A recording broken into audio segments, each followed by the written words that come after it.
Santo Tomás diz que o ofício próprio do diabo é tentar-nos. E o que é tentação? A tentação é esta sugestão intelectual para fazermos aquilo que desagrada a Deus ou deixarmos de fazer aquilo que agrada a Deus. A tentação vencida pela graça é muito útil para a nossa vida espiritual, porque vai nos fortalecendo. E ninguém, diz a Escritura, é tentado acima das suas próprias forças. Deus, quando permite que o demônio nos tente, não é para ver-nos cair em pecado, cair naquela sugestão. Ele quer que nós a vençamos e já nos deu antes as graças necessárias para vencer aquela tentação. O padre Roy Marín, ele faz na sua Teologia da Perfeição Cristiana, uma apresentação muito interessante sobre a psicologia da tentação. Vendo a primeira grande tentação do demônio, aquela que ele fez aos nossos primeiros pais no paraíso, com ela nós podemos entender como o demônio nos tenta e entender as etapas desta sua ação. Vamos relembrar como foi esta tentação do demônio, lendo este trecho do capítulo 3 do livro do Gênesis. A serpente era o mais astuto de todos os animais da terra que o Senhor Deus tinha feito. E ela disse à mulher: Por que vos mandou Deus que não comesseis de toda a árvore do paraíso? Respondeu-lhe a mulher: Nós comemos do fruto das árvores que estão no paraíso. Mas do fruto da árvore que está no meio do paraíso, Deus nos mandou que não comêssemos e nem a tocássemos, não suceda que morramos. Porém, a serpente disse à mulher: Vós de nenhum modo morrereis, mas Deus sabe que em qualquer dia que comerdes dele, se abrirão os vossos olhos e sereis como deuses, conhecendo o bem e o mal. Viu, pois, a mulher que o fruto da árvore era bom para comer, e formoso aos olhos, e de aspecto agradável, e tirou do fruto dela e comeu. E deu a seu marido, que também comeu. E os olhos de ambos se abriram, e tendo conhecido que estavam nus, coseram folhas de figueira e fizeram para si cinturas. E tendo ouvido a voz do Senhor Deus, que passeava pelo paraíso à hora da brisa, depois do meio-dia, Adão e sua mulher escondeu-se da face do Senhor Deus no meio das árvores do paraíso. E o Senhor Deus chamou por Adão e disse-lhe: Onde estás? E ele respondeu: Ouvi a tua voz no paraíso e tive medo, porque estava nu e escondi-me. Disse-lhe Deus: Mas quem te fez conhecer que estavas nu, senão o ter comido da árvore de que eu te tinha ordenado que não comesses? Adão disse: A mulher que deste por companheira deu-me do fruto da árvore e comi. E o Senhor Deus disse para a mulher: Por que fizeste isto? Ela respondeu: A serpente enganou-me e comi. E depois continua com o castigo de Adão e Eva e da própria serpente dada pelo Senhor. Com estas palavras, a Escritura nos mostra algo da psicologia do próprio tentador, como ele age. Ele se acerca,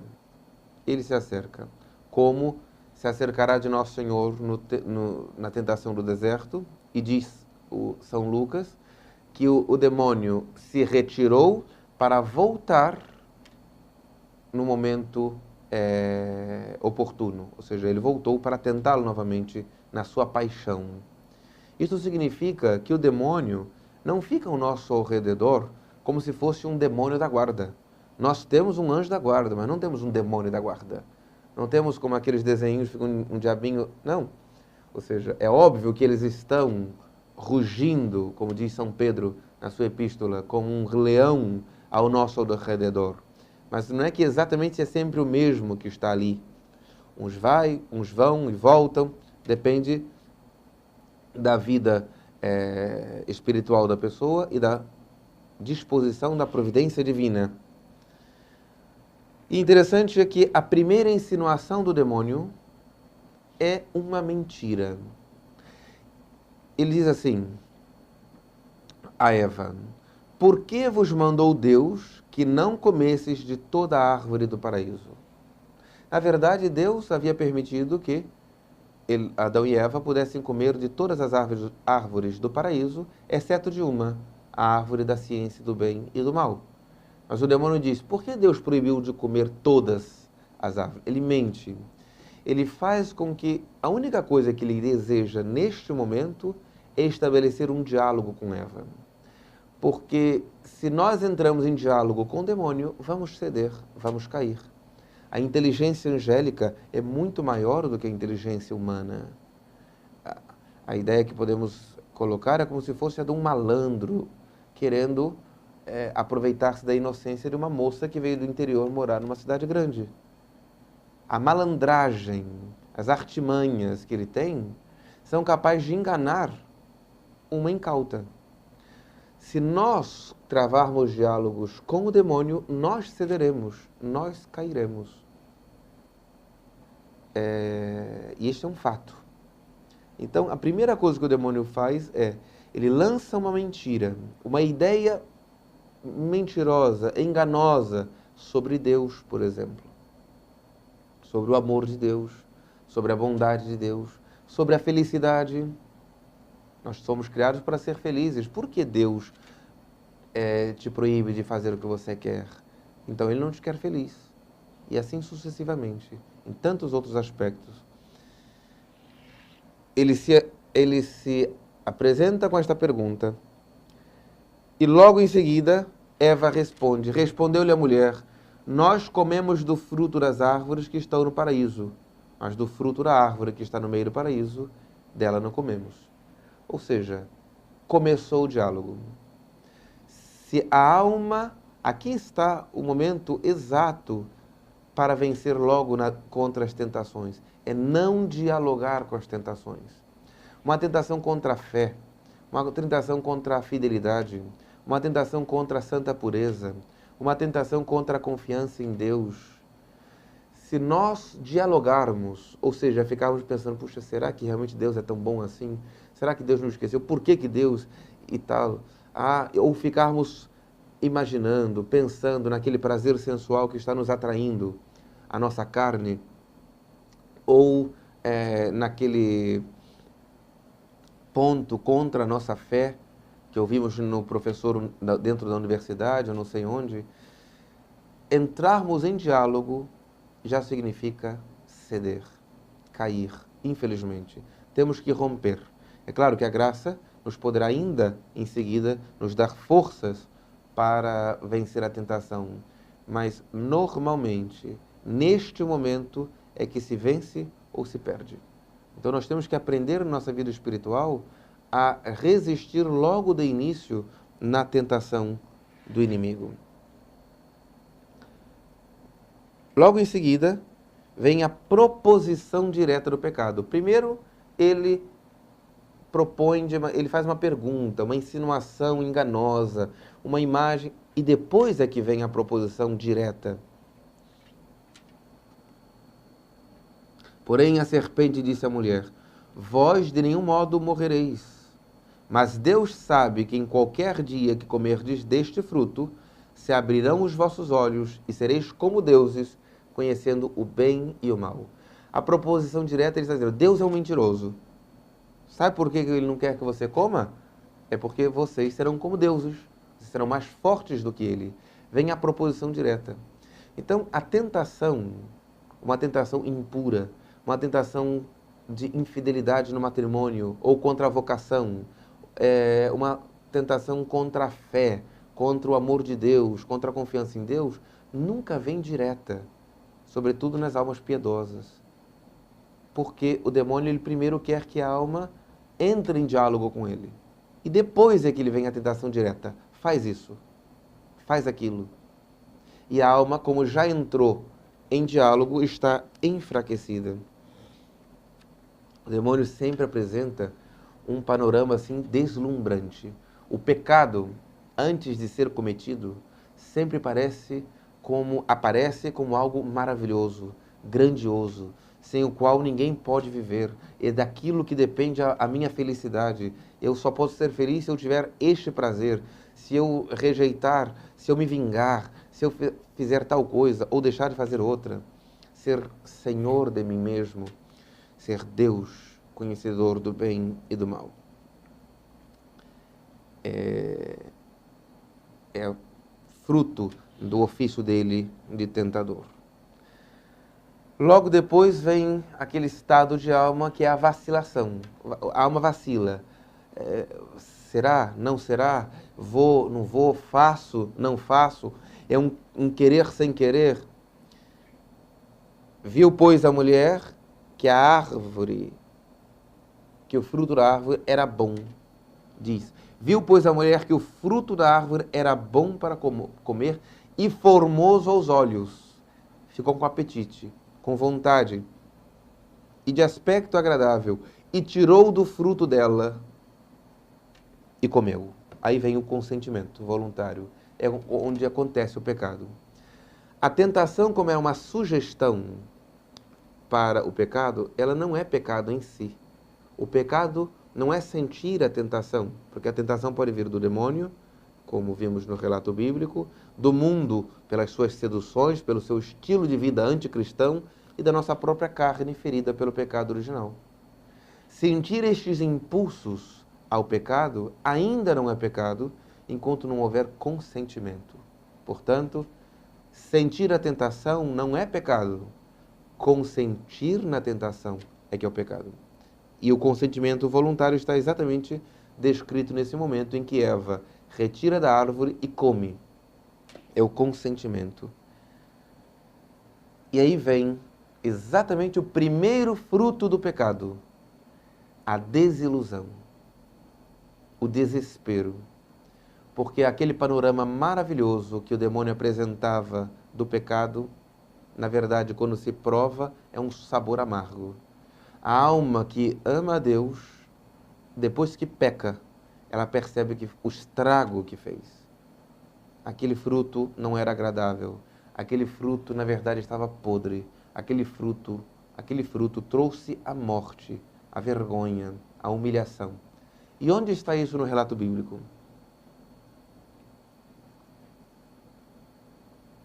E os olhos de ambos, Adão e Eva que comeram do fruto, se abriram. E tendo conhecido que estavam nus, coseram folhas de figueira e fizeram para si cinturas.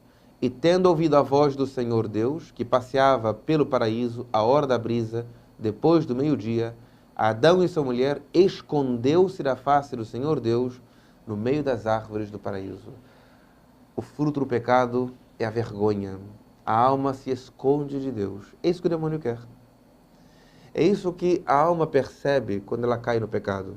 Se ela cedeu, se ela consentiu no pecado, ela acaba cedendo a essa tristeza, a esse desânimo. Quantas vezes a alma não pensa assim, já que estou em pecado, por que não pecar de novo, já que estou em pecado? Parece que um pecado a mais, um pecado a menos não vai mudar muito. A alma perde o sentido da oração. Deus não vai me ouvir, eu estou em pecado. E abandona um único meio pelo qual ela pode sair do pecado, que é a vida de oração. Então ela vai se desiludindo, vai caindo na tristeza. E aquela tristeza, pedindo findar, pedindo acabar, busca mais prazeres, como se fosse a verdadeira alegria. Então começa um ciclo vicioso. Se a alma não rompe com a graça de Deus, com um arrependimento sincero, um propósito de não mais pecar e buscar a confissão, a alma vai de pecado imortal em pecado imortal, enredando-se no abismo de suas próprias misérias. Abyssum invocat, diz a Escritura. Um abismo invoca outro abismo. Um pecado mortal invoca outro pecado mortal. E a alma vai como que afundando, enredando-se nas redes do demônio. E o que o demônio vai querer fazer em seguida é levá-la ao desespero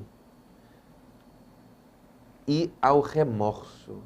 O remorso não é a mesma coisa que arrependimento. O remorso é uma sensação, essa vergonha, esta humilhação psicológica que leva ao desespero.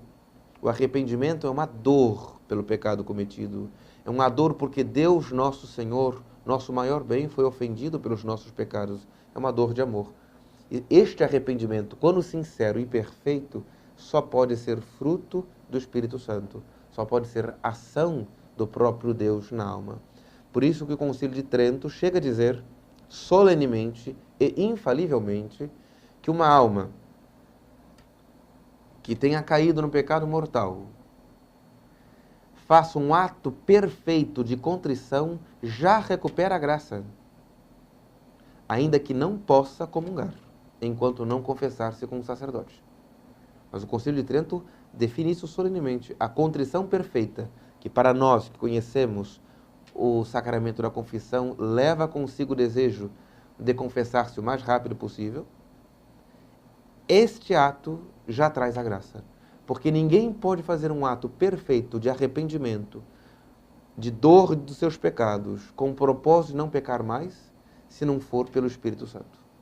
É claro, não é fácil a alma saber, porque nós nos enganamos muito facilmente. Nós somos maus juízes em causa própria. Sempre já nos consideramos já muito santinhos, salvos e agraciados. A prova de que a alma realmente recuperou a graça, ela não vai voltar a cair no pecado, mesmo antes de confessar-se. Se ela volta a cair no pecado, é porque o seu arrependimento não foi sincero, ou melhor, não foi perfeito. Não é ainda fruto do Espírito Santo, mas da vontade que quer buscar a graça. Ela recebeu esta graça atual, chamando ao arrependimento, chamando à confissão. O padre Rui Marinho continua apresentando, diante dessa psicologia da tentação, qual a conduta prática, ascética, diante das tentações. Primeira coisa, antes da tentação, diz Nosso Senhor, vigiai e orai para não cairdes em tentação. Então, duas atitudes espirituais devem estar presentes em nós: vigilância e oração. Vigilância, pelo próprio autoconhecimento. Cada um tem que, sozinho, ou melhor ainda, com a ajuda de um bom diretor espiritual, conhecer suas próprias misérias, conhecer suas próprias fraquezas e vigiar. Vigiar. Diz a sabedoria popular que a ocasião faz o ladrão. A vigilância significa não colocar-me voluntariamente em ocasiões que me facilitam o pecado. Eu tenho que conhecer a minha história. Eu tenho que conhecer a infelicidade dos meus pecados e, portanto, saber o que facilitou os meus pecados passados. Vigiai e orai. Então, a prudência nos faz aprender muitas coisas. E oração. Não receberemos as graças atuais necessárias para resistirmos às tentações do inimigo sem oração. Daí a célebre frase de Santo Afonso: quem reza se salva, quem não reza se condena. Para resistirmos às tentações, necessitamos de vida de oração para recebermos essas graças que vão nos blindar, vamos dizê-lo assim, das ações do inimigo.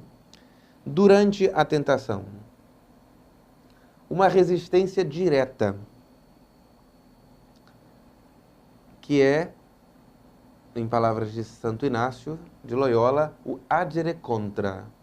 A tentação, por exemplo, é uma tentação contra a fé, é fazer um ato de fé.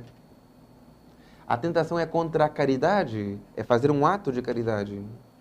A tentação é uma tentação de ira, fazer um ato de amabilidade, etc. A tentação de preguiça, fazer um ato de laboriosidade. Então, essa é uma resistência direta. Mas, em temas de santa pureza, de castidade, a melhor coisa é resistência indireta, ou seja, fugir, e fugir mesmo. Nas tentações contra a castidade, o valente é aquele que foge. É aquele que não se coloca numa situação que vai facilitar a sua queda. Porque ele se conhece. Ele sabe que existe um demônio que está ao meu redor como um leão rugente. Os vários demônios. Ele sabe que o mundo é sedutor, o estilo do mundo está constantemente colocando diante de nossos olhos que o nosso estilo de vida é uma furada, é um erro, é uma imbecilidade diante do mundo autônomo diante de Deus. E a nossa carne é fraca. Só o soberbo não sabe disto. Só o soberbo acha que pode sozinho, com suas próprias forças, vencer todas e sempre, todas as tentações e sempre. Não é possível. Até pode conseguir, com suas próprias forças, uma tentação aqui, outra ali, outra acolá. Mas perseverar sempre na luta contra as tentações, sem vigilância, sem oração, sem a graça de Deus, é impossível. Então a resistência indireta também. E depois da tentação? Se nós vencemos a tentação e não caímos, agradecer a Deus. Nunca acreditar que foi por nossas próprias forças. Eu não cair, agradecer. Fazer uma ação de graças. Lembra de uma ação de graças após a comunhão. E faz uma ação de graças desse tipo mesmo. Obrigado, Senhor, porque eu não caí. Eu podia ter caído, eu podia ter cedido, eu podia, mas não caí. Obrigado. Eu sei que foi por sua graça. Eu sei que foi por vosso auxílio, não por minhas forças. E se tivermos a desgraça de cair, fazer um ato de arrependimento sincero, um pedido de perdão a Deus, uma oração sincera e um desejo de confessar-se o mais pronto possível, se há na alma realmente já um arrependimento, não por um desafogo de consciência, mas por um verdadeiro arrependimento com desejo de conversão. Mas pode acontecer da alma ficar em dúvida, será que eu consenti?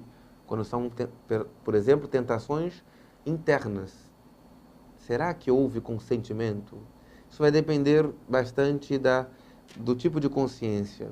Uma consciência escrupulosa, ela sempre tem que pensar que não consentiu. Uma consciência relaxada, provavelmente consentiu, porque ela sempre acha que nunca peca. Se há dúvida numa alma piedosa, ela tem que pensar se aquela tentação desembocaria em atos externos. E se ela teve facilidade de cometer aqueles atos externos e não os cometeu, provavelmente não consentiu. Se aquelas tentações queriam desembocar-se também em atos externos e por alguma dificuldade externa ela não cometeu, pode ser que ela tenha consentido internamente, mas não realizado um outro pecado externo. Nesses casos, a melhor coisa é uma alma bem formada, em verdadeira dúvida, não comungar enquanto tirar a dúvida, não tirar essa dúvida com um bom confessor. E, se a dúvida persistir, confessar como se houvesse pecado. Mas dizendo ao confessor, dizendo, eu estou em dúvida nisso, colocar os dados ao confessor e sanar esta dúvida para retornar à graça se houvesse perdido. Na nossa vida espiritual, esse é um tema muito importante, porque seremos tentados constantemente nesta vida até o final da nossa vida, até o ponto que nosso Senhor criou um sacramento, o sacramento da extrema-unção ou unção dos enfermos, e o viático, que é a comunhão, a última comunhão para aquele que está morrendo, exatamente para ter forças contra o tentador naquela hora. Lutemos contra o tentador, lutemos contra as tentações.